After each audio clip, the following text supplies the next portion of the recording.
Karibu katika kipindi cha makala za wanazuoni wetu. Na leo tutakuwa na Sheikh Sufiani Mzimbiri, Sheikh wa wilaya ya Lushoto katika zama zake.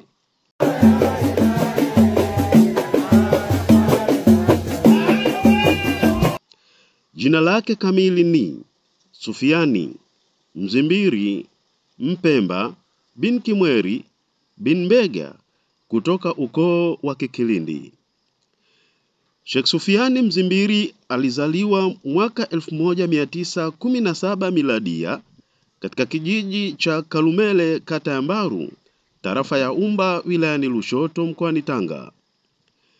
Sheikh Sufiani alizaliwa katika ukoo mashuhuri wa Mzimbiri bin Mpemba, ukoo wa kichifu na kiutawala wa kabila la Wasambaa, na ni mmoja wa mashekhe wa mwanzo waliofanya juhudi ya kusambaza elimu ya dini katika milima ya Usambara, ambapo aliweza kupiga kampeni kwa kuhamasisha kufunguliwa madarisi za kielimu, ikiwezekana kila nyumba na kila mtaa, ili watu kumjua Allah subhanahu wa ta'ala.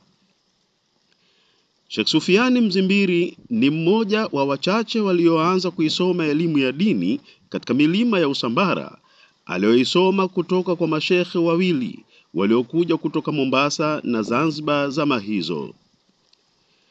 Mashekhe hao walikuja kwa siri na kupokelewa na chifu wa Wasambaa katika zama hizo, Mzee Mzimbiri, ambaye ndiye baba yake Sheikh Sufiani Mzimbiri.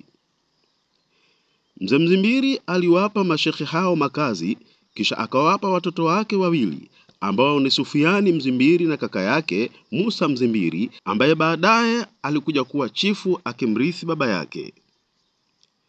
Hivyo basi, Sheikh Sufiani Mzimbiri ni mmoja wa vijana waliokulia kwenye elimu ya dini kipindi hiko, kutoka kizazi cha chifu wa Wasambaa Mzee Mzimbiri, na amekuwa kinara wa elimu kwa kipaji chake cha kuelewa masomo ya dini hadi kufikia kuwa shekhe mkubwa. Kutokana na kipaji chake na uwezo wake mkubwa wa utambuzi, Sheikh Sufiani Mzimbiri alikuja kuwa shekhe wa wilaya hiyo ya Lushoto. Sheikh Sufiani Mzimbiri amekuwa shekhe wa wilaya hiyo kwa miaka 34 tangu ateuliwe na aliyekuwa shekhe wa wilaya hiyo Sheikh Seif Daraja mwaka 1964 mpaka mwaka 1998. Sheikh Daraja ambaye aliomba kupumzika kutokana na kudhoofu na utu uzima.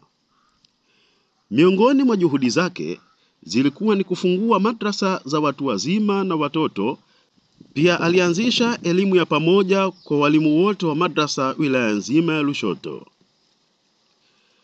Sheikh Sufiani Mzimbiri pia amefundisha kwa juhudi, na miongoni mwa wanafunzi wake ambao sasa ni mashekhe wa kutumainiwa wilayani humo ni kama vile Sheikh Kasim Shekimo, Sheikh Rashid Mzimbiri, Sheikh Hassan na Sheikh Abasi bin Uthmani.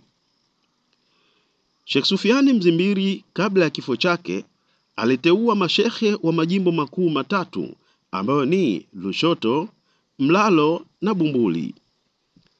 Sheikh Sufiani pia aliteua viongozi wa tarafa 8 ambazo ni Lushoto, Mlalo, Mtae, Soni, Bumbuli, Mlola, Mgwashi na Umba. Sheikh Sufiani Mzimbiri alimteua pia Sheikh Abasi Othmani kushika nafasi yake baada ya kuona afya yake imedhoofu. Sheikh Sufiani Mzimbiri amefariki tarehe 3 mwezi wa 12 mwaka 1998 miladia akiwa na umri wa miaka 81 baada ya kuugua kwa takriban miezi 4, na akazikwa tarehe 4 mwezi wa 12 mwaka 1998 karibu na msikiti wake uliopo Mbaru Malingo, ambapo pia ndipo penye madrasa yake aliyoiacha ikiongozwa na mwanae Ustadhi Kheri bin Sheikh Sufiani Mzimbiri. Sheikh Sufiani Mzimbiri aliacha wajane wawili, watoto 17 na wajukuu 64. Tunamuomba Rabbi amsamehe alipoteleza na amuingize peponi kwa rehema zake. Basi nami nimeona kwa uchache ni tabaruku japo kidogo na bwana mkubwa huyu. Mtayarishaji na msimulizi wako naitwa Rashidi Sampakatema. Wassalamu alaikum wa rahmatullahi wa barakatuh.